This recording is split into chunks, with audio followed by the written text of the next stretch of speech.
at our second segment. As we said at the beginning, it's going to be very interesting because we have someone who's very interesting and he has achieved something also very great, and his name is Omar Samra, and we're going to know more about his personal life. We're going to know about what it was like for him to climb Mount Everest, how long it took him, and who was behind him in motivating him to take this very big step in his life. Now let's get to know a little bit more about Omar El-Samra. He was born on August 11th, 1978 in London, and then after weeks, Samra rather, I'm sorry for mispronouncing your name, and then your family moved to Cairo, and that's where you lived and studied from. You graduated from School of Al-Alsan for languages, and then you had received a BA in Economy and Business Administration from the AUC, and you also have a Master's in Business as well from London College in 2007, as far as the information is here. You've traveled to different countries, and Mount Everest was not the first mountain you climbed. We're going to get to know more about you today, so thank you very much. Good morning to you, Omar. In the beginning, I would like to know from you, when exactly did you start climbing? At what age? I started climbing at the age of 16. I had the opportunity of going to Switzerland as part of a study program, and there the opportunity to climb a small mountain. I didn't go to Switzerland to climb mountains, but the opportunity came about. I took it because I thought that I'd never be able to do this again. But as soon as I stepped foot into the mountains, I fell in love with it. The beauty of the mountains, the sense of peace that one gets when they're there, and of course the sense of challenge, because when you climb a mountain, you're not necessarily challenging the mountain, the other people you're climbing with, or nature, because they're far stronger than you, but you're challenging yourself, your own weakness of the body and mind, and that really something that really attracted me, because earlier in my life I used to be asthmatic, so for me that was very close to home in that way. Now, usually, you said you started at the age of 16, and usually parents get very scared about their children who would be interested in whether it's sports that are a bit scary to them, or if that kind of interest is going to take them away or divert them from their education and their studies. Who was behind you in motivating you to continue with this very interesting thing you do of mountain climbing? Well, the things that you're talking about were very much the same in my household. My parents were very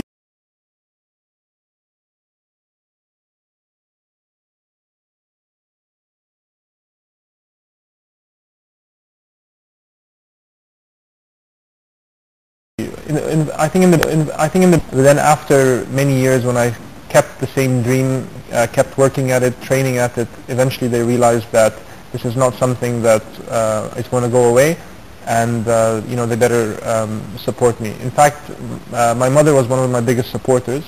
I learned a lot from her. They're always supporters.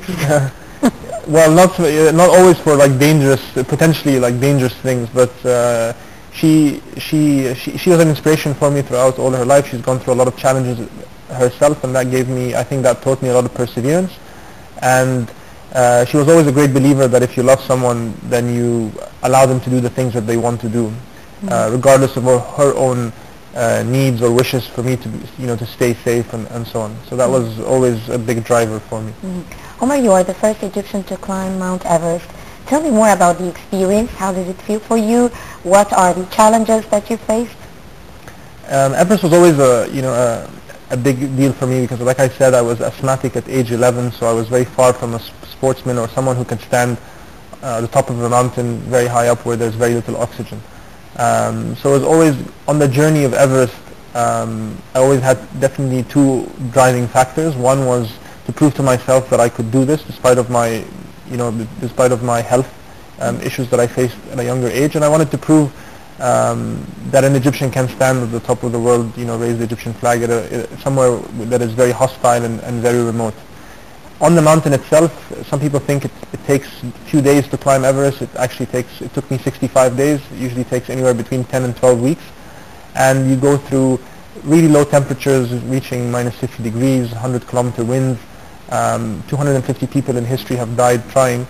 And the altitude that you climb at is the same altitude where commercial aircrafts crossing the Atlantic fly. So it's a very grueling expedition. It takes a really long time, puts a lot of strain physically and mentally on you. But I'm happy to have done it, of course. Now, I mean, I usually watch a lot of movies, and when it has to do with mountain climbing, it's very freaky, and it is not an easy task to do, as a lot of people, or quick as a lot of people may think. But if we were to ask, what has it added to you as a person, this experience? What can you tell us? I think a lot of things. I've climbed a lot of mountains, like you said in the beginning, some smaller than others, some longer, some more difficult. Any mountaineering expedition is almost like your entire life, or a few years of life compressed into one. Because in just a few weeks on a mountain, you face fear, self-doubt, cold, danger. With your own teammates, there's a lot of stress that you have to deal with. So many different things that would happen in your own lifetime in a few year span. And so you learn a lot about your own, what you're capable of, because you push yourself beyond the limits of what you think were possible. And you can actually, the human spirit is very strong, so you can actually go to these places. One of the most profound things that I've learned from climbing is because when you go to these places, you are in very basic surroundings. You don't really have a bed to sleep on for so many weeks. You don't take showers, all of these things. And so it makes you really appreciate the simple things in life when you come back, including being able to pick up the phone and just call a loved one or a family friend or so on. So all of these things, I think, have added to me over the years. And I think I probably learned more from mountaineering and adventure than all my studies and work experience combined. Taking into account all the challenges that you have faced, all the preparations, what is going to be your next plan? Because normally, after you put a lot of time and effort to achieve something, and you finally achieve it, you start thinking about the next step. So what's your next step?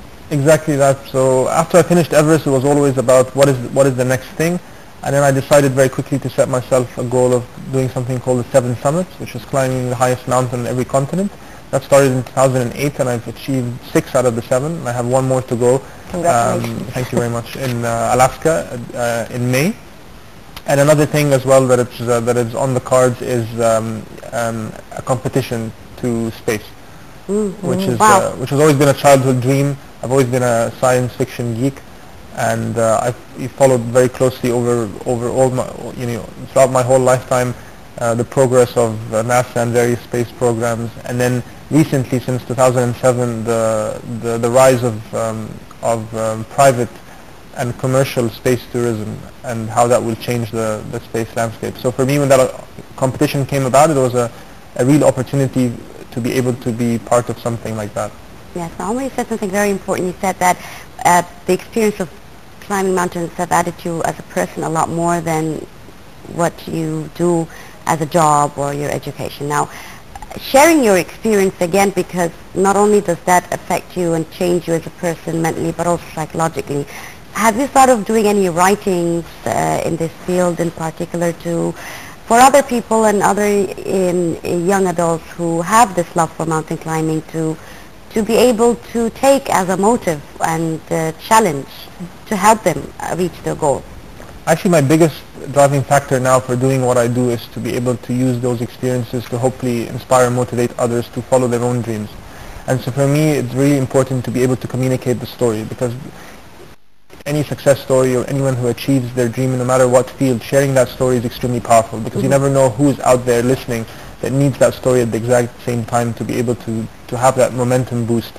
So for me, it's about finding different ways to be able to communicate that story. Obviously for me, social media, the media, all of these are ways to do that. I've given over 100 talks, schools, universities all around the country since I climbed Everest. But the book definitely is a big part of this. I love to write. It's something that I've always liked to do from a young age since I started traveling. And in 2003, I did a 370-day trip continuous across Asia and Latin America, and I wrote a lot, kept a diary and wrote a lot about this trip since then, and a lot of my adventures after that. And so I'm in the process now of editing, adding more to the book, and hopefully soon being able to compile something together. We can see some pics of you here while climbing. That was during climbing Mount Everest? Some of them are from Everest, others from, as I see now on the screen, from Mount Elbrus, which is the highest mountain in Europe in Russia. You mentioned something about that trip to space. and I want to know more about it because you mentioned it like that. I want the details. Yeah. I want to know the preparations for it because you were not trained to Absolutely. to So, like I said, in 2007, I was in London Business School doing my master's degree. I had the fortune of meeting Sir Richard Branson, who's a famous businessman who founded a company called Virgin Galactic, which basically is the first company to go into space tourism, taking normal people like myself and yourself to space. And then since then, another company has come on board called Xcore. They're the company doing that competition, trying to compete with Virgin Galactic, and to basically make space tourism more of a common thing in the next 10 years. The competition that I'm in is one that has two different phases. Phase 1, which we're currently in now, and ends in the end of August, is basically a voting competition. So it's about getting the most amount of votes to be able to qualify to the next round. So the first one is sort of a popularity contest. The second one is then based on a set of physical and mental challenges to see who can overcome them to make the final cut to go to space. So the second phase I feel I'm very well suited for, because obviously all the experiences and adventures that I've done over the last couple of decades have prepared me well for that.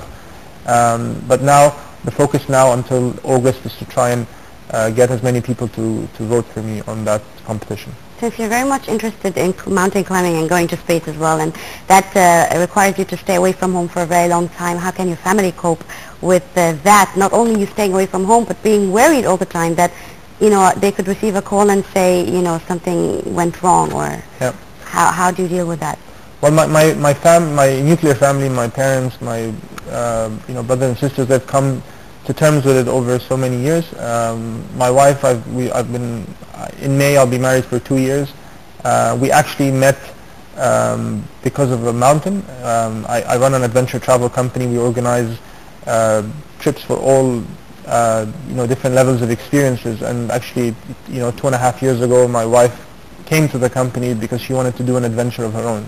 Mm-hmm. So adventure has been a big part of my life, and it's brought me very positive things throughout my whole life. I'm a great believer that if you do what you love, good things will happen. So my wife is she got into adventure herself. She's really keen to travel. I try to probably hold her back from doing too dangerous thing than actually the other way around. So she's definitely very, very supportive of me doing these things, and it's really important because when you're out there doing these things, you want to make sure that the people that love you the most and are around you are supportive. But that doesn't mean that they don't get scared and worried, but they do understand, like I said before with my mother, that this is just part of my DNA and this is part of who I am. And to me, it's not just about climbing mountains. I feel that I'm on a bigger mission to use these experiences, like I said, to inspire others to go after their own dreams. I like the idea of introducing this new kind of business to Egypt, which is making adventures, because we're not used to that here in Egypt. Do you think that through your business or your company, you can get to introduce people to get to know more about their country, about Egypt? Because I think that there are a lot of places that needs to be discovered, and there are actually adventures. The desert, for example. That's true. Absolutely. Most of the real places in any country, not just Egypt, are the places that you see when you go out there and do adventurous things. Otherwise, you are stuck in the big cities, doing the regular sites and things that hundreds of thousands and millions of people do. It's when you get off the beaten path and you try and do something that stretches your comfort zone a little bit, whether it's on a physical level or a mental level or a cultural level, then this is when you really grow and when you really experience something different. So the company is really about what we call life-changing journeys. I just came back from Nepal a few days ago. I was with a group of 18 people. 2 of the people in the group was a mother and her son of 11 years old. Oh wow, that's interesting. Yeah. I want to take my kids and go to Nepal. That makes me ask you, what is the minimum age required to go on an adventure? The minimum age for family adventures that we do is 5. Okay. And then for some experiences that are a little bit more challenging, usually the limit is about 12. And the interesting thing about that story is that she actually took her son because she felt that it would teach him, certain things, self-reliance, character building, and so on. But and obviously he had a great time and he learned a lot of things along the way. But on the last day, she came up to me and said that actually she felt that she learned more than he did, because she was doing something that was completely out of her comfort zone. She came there for him, but realized that she discovered so much about herself during the journey, because she was doing something that she would never imagine doing. So she realized that she's capable of so much more than she gave herself credit for. So, and we have so many different stories like that. So, and I think travel is not just about seeing the sights and going to the places and ticking the boxes, but it's about the journey that you do when you're there. It's not about discovering the place that you're going to, it's rather about discovering yourself. Exactly. That's very interesting. Have you climbed mountains in Africa, and if so, what was this experience like for you?